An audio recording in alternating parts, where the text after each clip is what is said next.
David Baye here from MuscularDevelopment.com. We are in Melbourne for the 2014 Australian Grand Prix here at the FitX Expo. Just got done interviewing Rob and Dana Lynn Bailey, and we're walking through, and I bumped into Evan Centopani. Figured I'd stop him and grab him right now for an interview because we know how busy he is. Evan, just a few days after you finished up at 5th place in Columbus, you had to hop on a plane for a 16-hour flight, same flight as me, with a very nice guy. 16? I thought it was 18. I don't know. It could have been 8. I lost track. He's shorting us. I think it's 18. It could have been longer. It didn't feel like too bad of a flight though. No, it wasn't bad, honestly.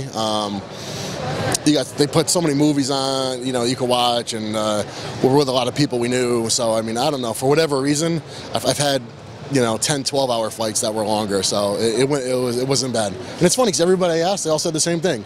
Well, the flight wasn't bad. Yeah, no, I mean, we flew on an Airbus. It was the biggest airplane I've ever seen. And the seats were good, and like you said, all the movies were free. They didn't make you swipe your card for the movies. Talking about traveling while competing, I know a lot of people talk about water retention while flying. It was something that I hadn't been previously familiar with because I don't fly anywhere to compete. Talk to us a little bit about that, things that you can do to avoid that or try to minimize that, being that you only have a couple of days when you get here to try to re-dry out. Well, it's pretty much, I guess if you're predisposed to it, it's probably going to happen. I mean, I guess you could do things to try to, ease up on the sodium a bit, try to drink plenty of fluid, but I think a lot of it comes with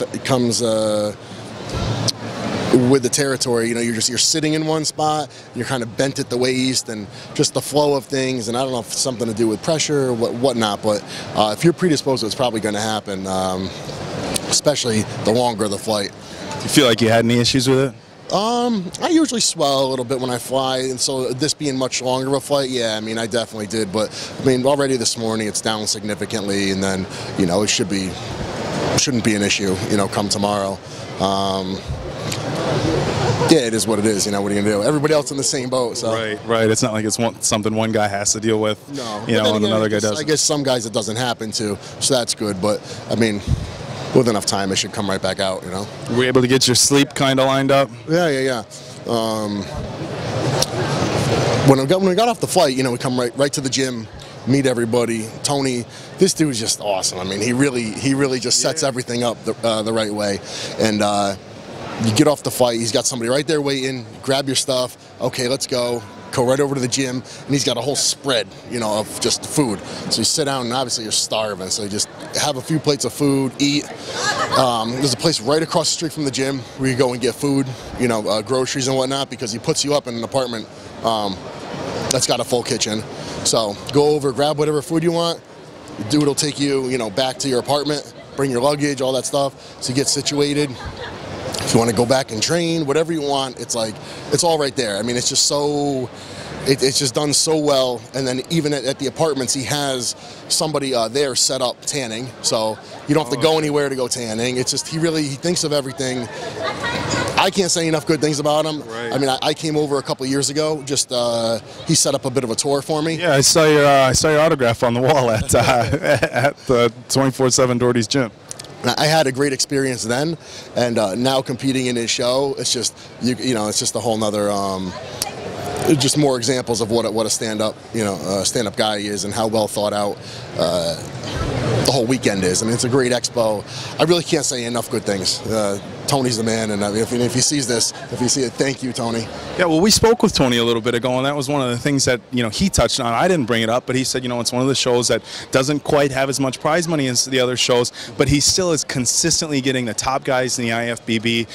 Granted, it is a week after the Arnold Classic, so a lot of guys are already in show condition. But like we spoke, you got to fly 18 hours, you got to prep your food, you got to do everything, you got to deal with jet lag. So again, it speaks volumes about how Tony treats these competitors, that they're all coming back year after year. Yeah, because I'm going to tell you right now, if he was a dickhead, people would not be showing up, because there's no way you're going to fly halfway across the world to go, to some shitty organized show with some dude who's, not on it. Trying to scramble everything together last minute. Right, yeah, no, it ain't happening. Yeah. You don't want to fly across the U.S. to do that, so you definitely don't want to fly 24 hours to do that. Yeah, now, as far as the show itself is concerned, first place finisher Dennis Wolf, third place finisher Cedric McMillan, and fourth Victor Martinez, as far as I'm familiar with, all out of the lineup. So it just looks... Sean Roden. Sean Roden's here. So definitely it should be you and Sean and Branch, not to push anybody else to the side, fighting for that top spot. I mean, how do you I don't want to ask like cheesy, like redundant questions. Do you feel any different coming in this show than you did the Arnold? No. Well, the only thing I could say is I felt at ease going into that show, but at this show it's even that much less stress because you got the big one out of the way. I don't know. There's just a different vibe. We were all on the. We all came over on the same flight. Me, Branch, Sean was at the airport. We all came from the airport to the gym together. Me. Yeah, you were on the flight. The Baileys were on the flight. I don't know. It's like we all felt the same way. You walk out of the airport and it's like, wow, the weather's nice. Wow, this setup is nice. Wow, this is nice. Man, this feels good. How come every show can't be like this? Right. So it was just very relaxed, and I think everybody feels somewhat at ease. We all got to get on the stage tomorrow and battle it out, but I mean, the work is predominantly done. So unless you just do something stupid just to, screw everything up, then. Everything should just come together tomorrow. Just business as usual, right? Business as usual. As far as after the show, you got a tour going on over here. Talk to us a little bit about that. I kind of set this up in reverse. I'd gotten a call from my buddy Mo. You guys promoting the New Zealand 212, which we'll be at. Yep. Who's an IFBB pro himself, and we've kept in contact the past few years and said, oh, why don't you come out, guest post at my show, do this, do that. At the time, the baby had just been born, there was a lot going on, and this year he asked me, and I was like, all right, let's see. So I got he's like, I could have you over for a guest posing and a seminar. So then I'm thinking, well, the Australian Grand Prix is a week prior.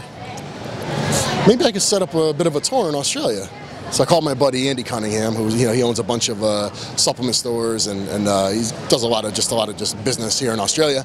I said, hey, what do you think about setting something up? And he said, yeah, we can do it. So then I said, all right, well then maybe I'll do the show too. So it kind of all went like backwards. Oh, so you weren't really planning on doing this show? No, I kind of worked backwards, and I figured, well, I viewed it more as an opportunity, not only a money-making opportunity, but as a opportunity for publicity. It's always great meeting more people, and I mean, it's got to be. I mean, just being honest, it's got to be a win-win from a business standpoint. I mean, that's something you got to think about. I mean, you look at the top guys from the Arnold, and you have to come here knowing that you're probably gonna, barring any major surprises, you're probably gonna walk away in the top 3 in a decent payday. Well, yeah, but keep in mind when I committed to the show, I didn't know who was competing. I assumed it was going to be Wolf, Branch, so I didn't even. I figured there's a very good chance I could come here and not make the top 5, or okay, so I just did the Arnold, so maybe I would have come here and placed 5, but you're not going to. It's not going to be the same prize money. Sure. So the way I figured it was, okay, let me set up all this other stuff, so that way I don't even however it pans out in the show. Whatever. Either way, you gotta make it a win-win. Yeah. Either way, you're walking away in a pretty good spot. All right. Well, I'll tell you what, guys. We're gonna wrap things up here. 11. I need some more sleep and more carbs. We're gonna let Evan get back to his friends here.